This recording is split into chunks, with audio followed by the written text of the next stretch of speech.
April 11, 1945. The western bank of the Elbe River. Lieutenant General William H. Simpson stood still with binoculars pressed to his face, looking east. The war had already decided itself. What remained was procedure. Across the river lay 50 miles of road leading directly to Berlin. No organized German defense. No armored screen. No prepared urban perimeter. Just asphalt, abandoned vehicles, and units dissolving into surrender. Simpson commanded the U.S. Ninth Army, 300,000 men, fully supplied, intact, and already moving faster than any American formation had ever moved in Europe. He did not need a staff estimate. He did not need reconnaissance. The calculation was simple. 24 hours of movement. Possibly less. Simpson lifted the field telephone and contacted Omar Bradley at 12th Army Group headquarters. His voice was direct, controlled. He stated the distance. He stated the condition of the road. He stated the result. The Ninth Army could be in Berlin within a day. He requested authorization to advance. Bradley did not answer immediately. He consulted upward. When the line opened again, the response was final. The order did not reference fuel. It did not reference enemy strength. It did not reference weather, logistics, or coordination. It referenced only authority. The answer was no. Simpson was ordered to halt at the Elbe. No probing attack. No exploitation. No movement toward Berlin under any circumstances. He replaced the receiver and remained where he was. His army continued to consolidate bridgeheads they would never use. Vehicles idled. Units waited. The road to Berlin remained empty. 50 miles away, the war's symbolic center stood undefended from the west. At that moment, the military problem ended. The political one had already taken over. What made the halt unbearable was not emotion. It was mathematics. By the second week of April 1945, the German army in the West no longer existed as a coherent force. The operational system had collapsed. Communications were intermittent or gone. Command structures were fragmented beyond repair. Units moved without orders, often without officers. Entire formations abandoned equipment and attempted only one maneuver: movement westward toward American lines. The Ninth Army's advance had not slowed because of resistance. It had accelerated because resistance was no longer there. In the 3 weeks before reaching the Elbe, Simpson's formations advanced more than 200 miles. They did so without set-piece battles, without pauses for reorganization, and without the need to reduce major defensive positions. German strongpoints were bypassed or surrendered without contact. The tempo was dictated by fuel and road space, not by the enemy. The geography favored speed.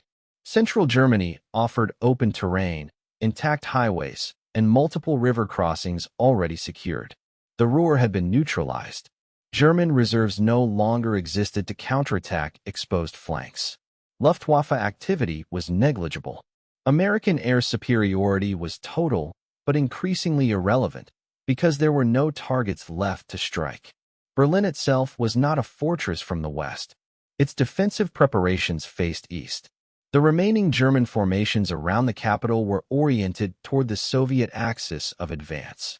What remained of German was focused on delaying the Red Army long enough to surrender to the Americans. This was not speculation. It was observable behavior. German soldiers crossed roads carrying white cloths. Officers requested written assurances of American custody. Entire columns surrendered to the Ninth Army without being encircled. From a purely military standpoint, the opportunity was clear. Speed was decisive. Berlin could be entered before German command elements completed evacuation or destruction procedures. Transportation hubs, ministries, and communication centers were still functioning in fragments. Their seizure would have collapsed the final administrative coherence of the Reich. Casualty projections favored rapid occupation. German resistance to American forces in April 1945 was minimal compared to resistance against Soviet forces. German units fought when retreating westward paths were cut. They surrendered when those paths remained open. An American advance toward Berlin would not have faced a city defending itself against annihilation. It would have faced a city attempting to survive by choosing its captor. Logistics posed no obstacle. The Ninth Army was fully supplied. Fuel depots were forward. Bridging equipment was already in place. The Elbe itself was no longer a barrier. It was a line drawn for reasons unrelated to engineering. Coordination with Allied forces did not prevent action. The British were not in position to contest the advance. The French were far to the south. The Soviets were days away, not hours. The window was narrow, but it existed. The opportunity was not theoretical. It was temporal. Every day that passed reduced American leverage and increased Soviet urgency.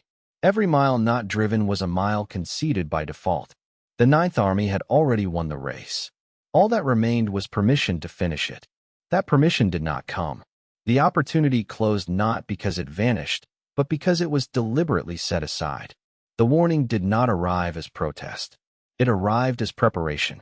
General Dwight D. Eisenhower had been receiving assessments for weeks that framed the wars in not as a race, but as a risk. His headquarters was not measuring kilometers to Berlin. It was measuring months after Berlin. Every briefing returned to the same concern. What happened if the German state collapsed unevenly, leaving armed fragments behind American lines? The intelligence Eisenhower trusted most did not point north. It pointed south. Reports from late March and early April described a concentration of German forces withdrawing toward Bavaria and Austria. These reports suggested the formation of a final defensive zone in the Alps. The concept had a name: the National Redoubt, a mountainous fortress where senior Nazi leadership, SS units, and remaining industrial capacity would retreat and prolong the war indefinitely. The threat was not symbolic. It was operational. Eisenhower had fought in Italy. He understood what disciplined German units could do in mountains. He understood how terrain neutralized armor, slowed supply, and turned months into years. His staff calculated that even a modest Alpine resistance could cost tens of thousands of casualties and delay redeployment to the Pacific. This assessment shaped his thinking.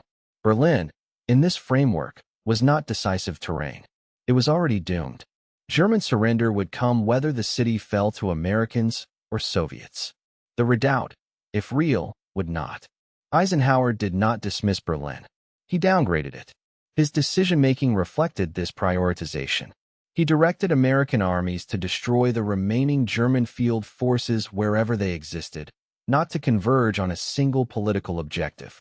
The broad front strategy, criticized for its lack of drama, was designed to prevent exactly the kind of escape the intelligence warned about.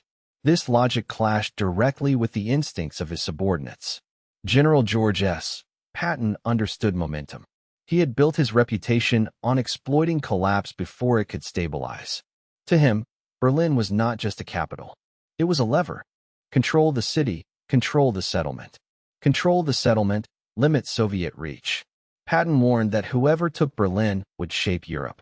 Eisenhower did not disagree with the premise. He disagreed with the timing.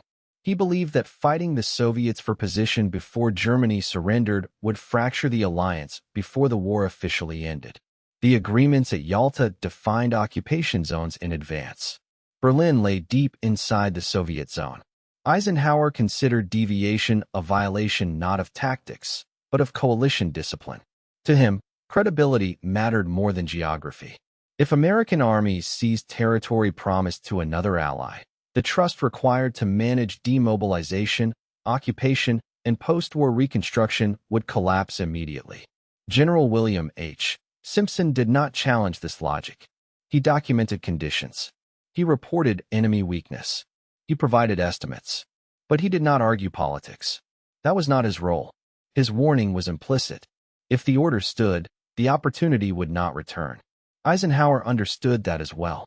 He weighed the risk of a hypothetical fortress against the certainty of a symbolic victory.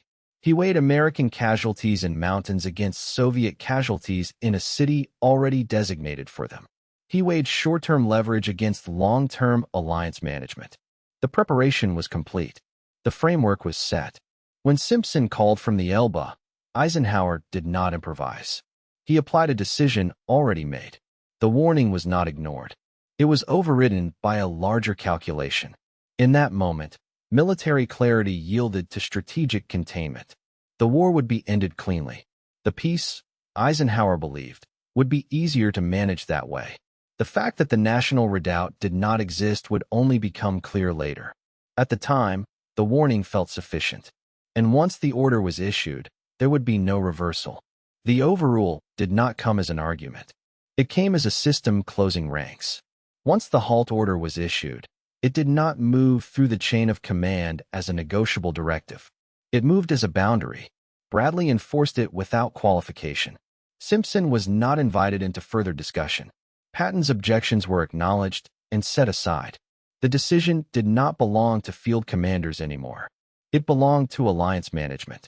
By April 1945, Eisenhower's authority rested less on rank than on balance.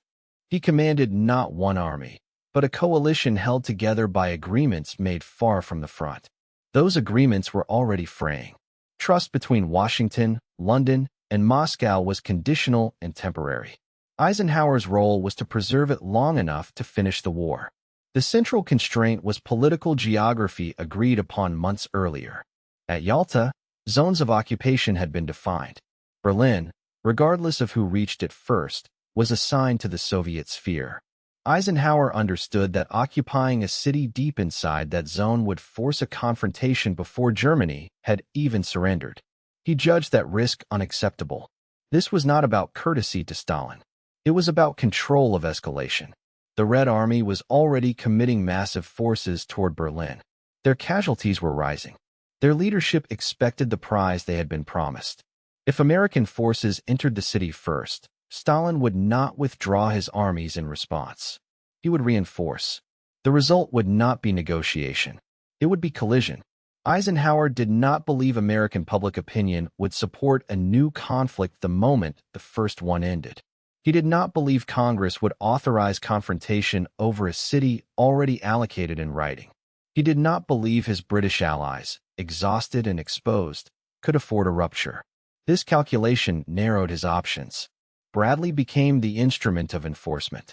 He did not argue the merits of Berlin. He transmitted the boundary as given. His responsibility was to maintain unity inside the American command and prevent unauthorized action that could force Eisenhower's hand. Patton tested that boundary. He argued that agreements made before circumstances changed should be revised. He argued that military reality should dictate political settlement. He argued that momentum was leverage. He was not wrong on substance.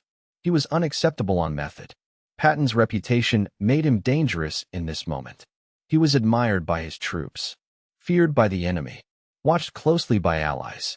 If he advanced without authorization, Eisenhower would face an impossible choice: publicly discipline the most aggressive American commander at the moment of victory, or retroactively justify a move that could unravel the alliance. Eisenhower eliminated the possibility by removing discretion. Orders were written tightly. Advance limits were explicit. Objectives were redirected south. The national redoubt became the justification, but it was not the mechanism. The mechanism was command control. Simpson was constrained by the same logic. His army was positioned to succeed, not to disobey. Any unilateral movement toward Berlin would have forced Eisenhower to choose between endorsing a breach of agreement or relieving a commander who had followed every order until then. Eisenhower would not allow that decision to be made for him. British considerations reinforced the halt. Churchill wanted influence in the post-war settlement, but he did not want British forces dragged into a dispute over Berlin they were not positioned to support. The British army was already overstretched. The political cost of confrontation with the Soviets would fall disproportionately on London. Stalin did not need to protest. His armies were moving. Eisenhower understood that any American hesitation would be interpreted in Moscow as confirmation that the agreement still held. Any American advance would be interpreted as betrayal. The system responded predictably. Momentum was sacrificed for stability. Initiative was exchanged for compliance. The field commanders were not overruled because they were wrong. They were overruled because they were dangerous to a fragile structure that extended beyond the battlefield. By the time Simpson stood at the Elbe, the decision had already passed beyond revision. The halt was not temporary. It was a line meant to be final. The battlefield no longer dictated movement. Diplomacy did. What followed would demonstrate the cost of that choice. But at the moment it was enforced, the logic was internally consistent. The alliance would hold. The war would end. Berlin would fall to those approaching from the east. The overrule achieved its immediate purpose. It did so by removing the last opportunity for clarity. The consequences unfolded immediately, but they did not look dramatic from the western bank of the Elbe. American armies held their positions. Bridges were secured and then rendered irrelevant. Units rotated into defensive postures against an enemy that no longer attacked. Soldiers waited for orders that would never involve Berlin. The war, for them, had slowed to a procedural close. East of the city, it did not slow at all. On April 16th, the Soviet assault began. Marshal Georgy Zhukov launched the main effort from the Silo Heights with overwhelming force. Millions of men, tens of thousands of artillery pieces, entire air armies committed to a single objective. Stalin had ordered speed. He had also ordered certainty. Berlin was to fall before the Americans reconsidered. The German defenders inside the city did not face a choice. Retreat westward was cut off. Surrender to the Americans was impossible. What remained was resistance measured not in days, but in hours purchased at extraordinary cost. The Red Army advanced through prepared defenses, minefields, and urban strongpoints built for an entirely different kind of battle. German units that would have surrendered without firing to American forces fought with desperation against Soviet ones. Not because victory was possible, but because the alternative was known. Casualties rose immediately. Soviet units attacked through layered defenses under direct fire. Assault formations were thrown forward repeatedly to maintain momentum. Artillery leveled entire districts not to clear resistance, but to prevent delay. Speed mattered more than preservation. By the time Soviet forces entered the city proper, Berlin was no longer a capital. It was a ruin being fought over for symbolism and positioning. Buildings were destroyed to eliminate angles. Streets became killing zones. Civilian casualties mounted alongside military ones. The final German command elements issued contradictory orders that no longer mattered. The battle did not shorten the war. Germany would have surrendered regardless. It did not preserve infrastructure. It destroyed what remained. It did not save lives. It consumed them. Soviet losses were immense. Tens of thousands killed in days. More wounded. Units exhausted beyond operational recovery. These losses were accepted as the price of certainty. Stalin did not intend to share the capture. He intended to own it. From the American perspective, the numbers were abstract at first. Reports arrived filtered through liaison channels. Casualty estimates grew with each update. There was no adjustment to orders. The halt held. Within Berlin, German units that had already written surrender terms waited for captors who would not arrive. Some attempted breakout westward and were annihilated. Others fought until ammunition ran out. Others simply disappeared into the ruins. The city fell on April 30th in practical terms, and days later in administrative ones. The red flag was raised. Photographs were taken. The narrative was set. The Ninth Army watched none of it. From the Elbe, American soldiers heard artillery in the distance. They saw smoke on the horizon. They understood what was happening without needing briefings. The contrast was immediate and disorienting. They were not defeated. They were idle. German prisoners confirmed what intelligence already knew. Most had no intention of fighting Americans. Many had deliberately delayed movement east in hopes of surrendering west. The opportunity for that choice vanished with the halt. The longer-term consequences followed just as predictably. Berlin became the administrative center of Soviet occupation. The boundaries drawn at the Elbe hardened into reality. Movements that could have been contested became fixed. Political leverage that could have been claimed was forfeited by adherence to agreement. The human cost extended beyond the battle itself. Refugees fleeing west were overtaken by advancing Soviet units. Cities that might have been occupied without resistance were taken by assault. Entire populations experienced the wars and not as relief, but as continuation under a different authority.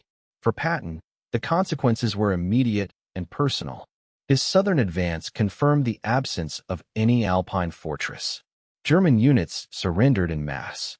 No prepared redoubt was found. No prolonged resistance occurred. The justification for the halt dissolved under inspection. He documented this privately. He did not challenge the order publicly. The war ended before any reckoning could occur. For Simpson, the consequence was quieter. His army completed its assigned tasks flawlessly and without distinction. It ended the war intact, untested by the final battle that would have defined it. Its greatest opportunity became its absence from history's central image. For Eisenhower, the consequence was success measured narrowly. The alliance held through surrender. There was no immediate rupture. The transition to occupation occurred without confrontation between allies. In the short term, the decision worked. But the shape of Europe that followed reflected the line where the halt occurred. The Elbe became more than a river. It became a boundary enforced by precedent. Territories east of it were consolidated under Soviet control, with little Western presence to contest local outcomes. Governments were formed under supervision. Opposition movements were suppressed. Reconstruction followed a different model. None of this was decided in Berlin alone. But Berlin confirmed it. The price of avoiding conflict in April was accepting it in a different form afterward.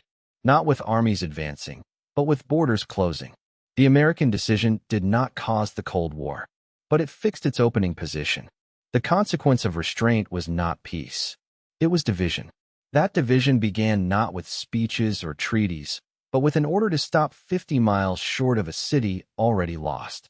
By the time the war officially ended, the outcome of that decision could already be seen on the map. The post-war record stripped the decision of urgency and left only its residue. In the months after Germany's surrender, reports accumulated quietly. Intelligence summaries, after-action studies, and occupation assessments converged on the same conclusion. There had been no national redoubt, no fortified Alpine bastion, no coordinated plan to prolong the war from the mountains. What Patton's forces found in Bavaria and Austria were scattered SS elements, fleeing officials, and stockpiles abandoned without resistance. The intelligence that had shaped Eisenhower's priorities proved fundamentally flawed. Patton wrote about it almost immediately. In private correspondence, not public statements, he recorded his assessment with characteristic bluntness. The war, he noted, could have ended differently in its final weeks. He believed the opportunity had been squandered, not tactically, but politically. He did not dispute the existence of agreements. He disputed the wisdom of honoring them when circumstances had rendered them obsolete. His views were not isolated. General Omar Bradley, more restrained in tone, acknowledged in later reflections that Berlin had lost its operational value but gained symbolic weight. He accepted Eisenhower's reasoning at the time, yet conceded that the consequences extended further than anticipated. The decision had been correct within its framework. The framework itself had been narrow. William H. Simpson left a quieter record. In post-war interviews and notes, he did not criticize his superiors. He did not claim that his army would have faced no resistance. He confined himself to one observation. The pause at the Elbe had not been imposed by the enemy. It had been imposed by policy. That distinction mattered to him long after the war ended. Eisenhower's own post-war writings reflected confidence rather than regret.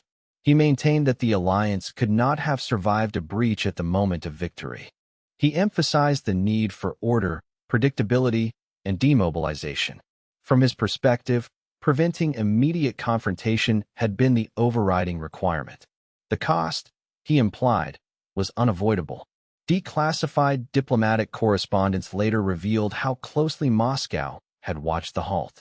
Soviet leadership interpreted American compliance as confirmation that wartime agreements would be honored even when militarily inconvenient. That interpretation shaped subsequent behavior in Eastern Europe. Consolidation proceeded quickly. Political alternatives were eliminated early. Western protests carried little weight without troops on the ground. The Elbe line hardened faster than anticipated.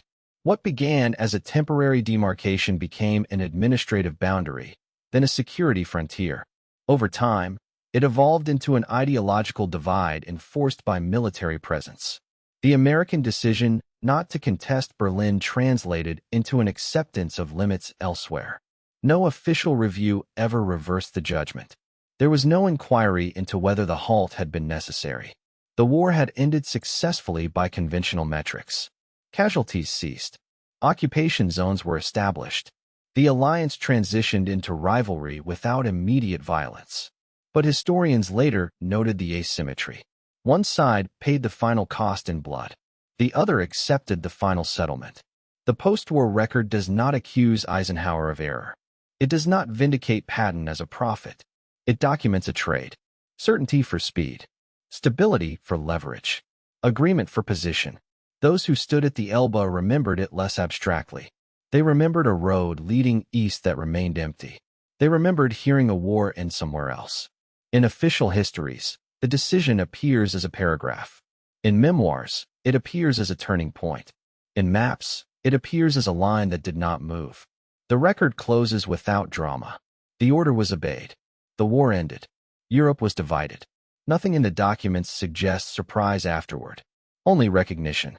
The choice had done exactly what it was meant to do. The final verdict is not ambiguous. The American advance to the Elbe demonstrated that Berlin was militarily reachable. The German army had collapsed. The road was open. The time window was real. No battlefield condition prevented the capture of the city from the west. The decision to stop was not imposed by German resistance. It was imposed by alliance discipline. Dwight D. Eisenhower chose certainty over leverage. He enforced agreements made when circumstances were different. He prioritized coalition stability over positional advantage. In doing so, he ensured that the war ended without immediate conflict between allies. That objective was achieved.